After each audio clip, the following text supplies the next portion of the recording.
صباح الخير وصباح الهنا وصباح الفل وصباح السعادة عليكم، بحبكم كتير. هعمل معاكم بقى روتين النهارده كده في العيادة، وتنسوني بقى اللايك، حط لايك كتير للفيديو. بحبكم كتير يا ولاد. صباح الحلويات وصباح الروقان وصباح كل حاجة حلوة. بحبكم كتير كتير. هستنى منكم بقى تعليقاتكم، وتسيبوا لي بقى تعليقات كتير تحت الفيديو ولايكات كتير. بحبكم كتير. يلا نشوف بقى نعمل روتين مع بعض ايه النهارده. هنروق بقى مع بعض اليونت زي ما انتم متعودين معايا. الحمد لله ما عنديش غسيل ادوات النهارده يا ولاد. يا ولاد بحبكم كتير. حطوا بقى تحت الفيديو واشتركوا في القناه ولو وصلتوا لغايه هنا. بحبكم كتير كتير. لازم بقى كده عايزه اقول لكم امبارح يا ولاد كان عندنا عمليه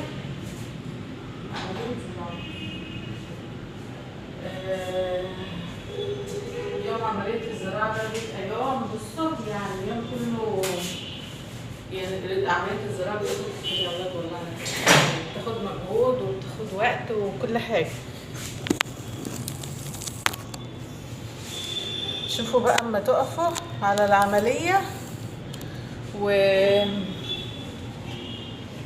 وتشوفوا بقى دم وتشوفوا اللثة مفتوحة وتشوفوا العظم مفتوح، بجد حاجة صعبة والله. فامبارح النفسية ما كانتش مظبطة، بقرف وقلبي بيضعف يا ولاد والله، مع اني جدعة. تعرفوا بمسك الطفل، ساعات الأطفال بتبقى تخاف، احنا يا كبار بنبقى بنخاف من شغل الأسنان، ما بالكم الأطفال بقى. فالأطفال بمسك الطفل بقى كده وكتفه عشان الدكتور يعرف يشتغل له والله. فبس الظروف بقى بتفرض علينا ان احنا نعمل كده ونعمل حاجات احنا عمرنا ما كنا نتخيل ان احنا نعملها بصراحه. دكتور وائل الله يصلح حاله ويبارك له. كنت بدخل برضه امسك الاطفال معاه كده، بس كان عارف ان انا يعني ما بيهونش عليا، فاهمين؟ بس كده. ربنا يا رب يشفي كل مريض ويهدي الاولاد والمرضى، لان المرض وحش. الدنيا غلت قوي. الدكتور امبارح بيقول لك لو ظبط غلت يا زوزة، يعني بص حاولي على قد ما تقدري نحافظ يعني كده. كل حاجه لها حلول. بصي احلى شويه في الدنيا واحلى هنا في الدنيا.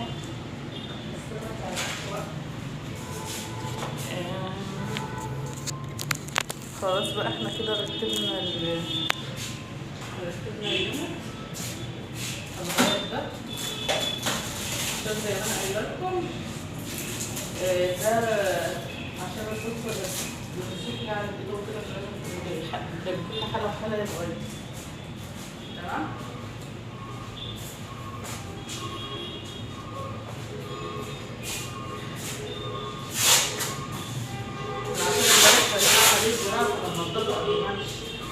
ما جاش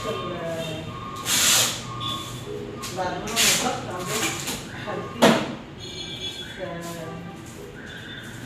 بس كده يعني هما السنة المسحة عندنا في المعقمة مروقة مظبطة يعني البيض والله. هنجيب بقى علبة مناديل عشان نحطها في اليوم.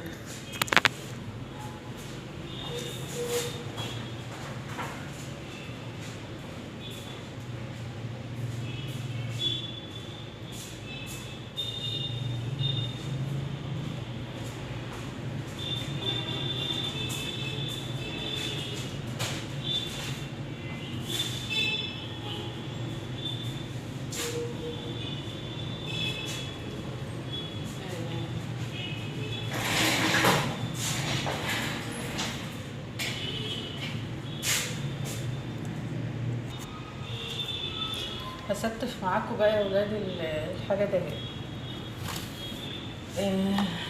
هقول لكم كنا بقى في العياده، هنحكي بقى شويه مع بعض. كنا بقى في العياده يا ولاد، كنا 2 هنا تمام. فاحنا كنا 2 يعني، بصوا كنا احسن من الاخوات. والله يا ولاد، انتوا عارفين انا عشريه وبحب الناس، بحب اللمه، بحب التجمعات، يعني بحب عشريه، بحب الناس بصراحه. يعني ببقى مرتاحه، مش ببقى مرتاحه وانا قاعده لوحدي. بحب الهدوء وكده، لا بس بقى الناس والعشره والصحاب حاجه حلوه. كنا بقى ايه، بنعمل بقى، بنجيب اكل كل يوم. يعني انا كنت بعمل لهم محشي. والله الدكتور كان بياكل معانا. كنا بنعمل محشي بقى، لو انا عامله محشي بجيب وبط. وهي برضه كانت بتجيب فراخ مشويه، وبتجيب اكل برضه. هي جايه كل واحده بتجيب اكل يوم الدكتور كان بيعزمنا. والله العظيم كانت احلى ايام والله يا ولاد بصراحه.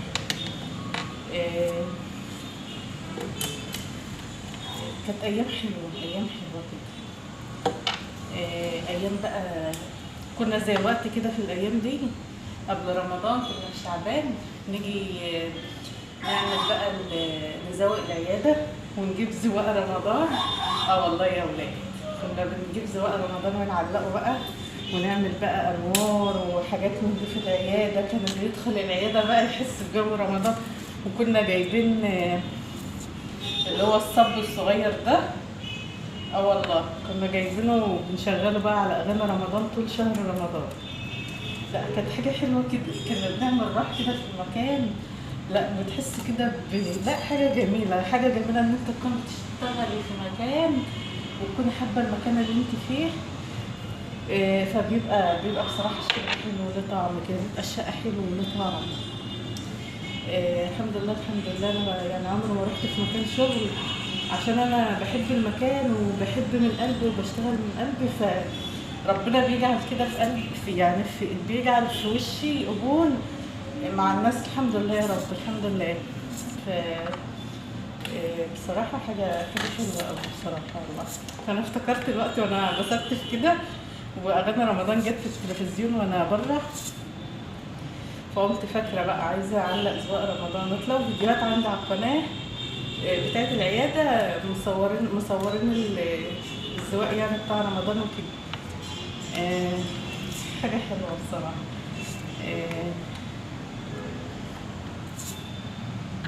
وذكريات بقى كتير في العيادة بقى وحاجات لا حاجة حلوة. ربنا يا رب يديم علينا اللمة الحلوة ويديم علينا محبة الناس ويديم علينا كل حاجة حلوة. الحمد لله ان كل مكان بنروحه بنسيب اثر فيه يعني وكده. فممكن بقى الله اعلم الفترة دي فعلا الواحد محتاج حاجات جديدة، محتاج يغير كده. فالله اعلم بقى ان شاء الله كل مجيد ربنا كلها خير. الحمد لله. بجد الايام الحلوة اولاد مش بتتعوض، الايام الجميلة دي مش بتتعوض فعلا.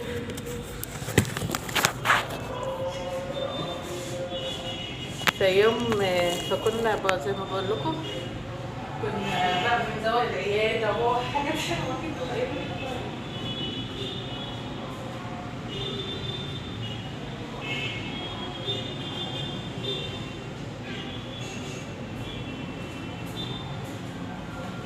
وكانت الثلاجه بتاعت العياده بتاعت الدكتور الثلاجه ايه؟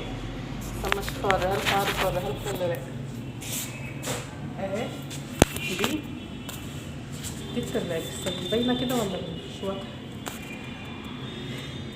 هو أنا جايبة المكتب ولا جايبة الستارة ولا استنى ثواني. الثلاجة اهي، دي ثلاجة العيادة. كانت بتبقى مليانة. الدكتور كان بيبقى كان بيقعد يقول لنا ما تسيبوش الثلاجة فاضية، ما تسيبوهاش فاضية. نجيب بقى فاكهة ونجيب بقى العيش ومش عارفه ايه الحاجات. لازم الثلاجه كان بيبقى فيها حاجه. والله العظيم يا ولاد دي حقيقه. كان بيقول لنا دايما ما تسيبوش الثلاجه فاضيه. وفاكهه، كان ايام بيجيب فاكهه. ومره جاب البلح اللي هو الصغنن ده الاصفر، جيب نص سكر. قال لي خدي بقى منه كده وادعي لي. كان اول مره بصراحه. كان جميل قوي. وجيت بقى انا بحكي لكم بقى الحاجات دي مش عشان ان هو كان بيجي، لا، العشره عشره فعلا مش بتطول.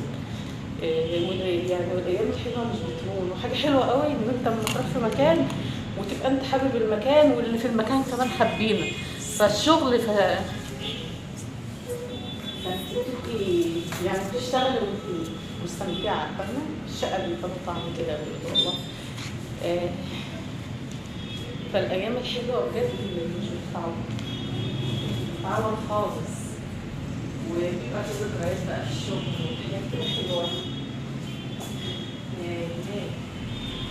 اللي خلاني افتكرت دلوقتي هي افتكرت ايام رمضان هي شغاله بره، افتكرت بقى بس. فعشان احنا كويسين وطيبين ربنا بيوقف لنا اولاد الحلال في كل مكان يعني. بحبكم كتير كتير، استنى بقى تعليقاتكم تحت الفيديو، ولو عايزين فيديوهات في العياده اكتبوا لي في التعليقات.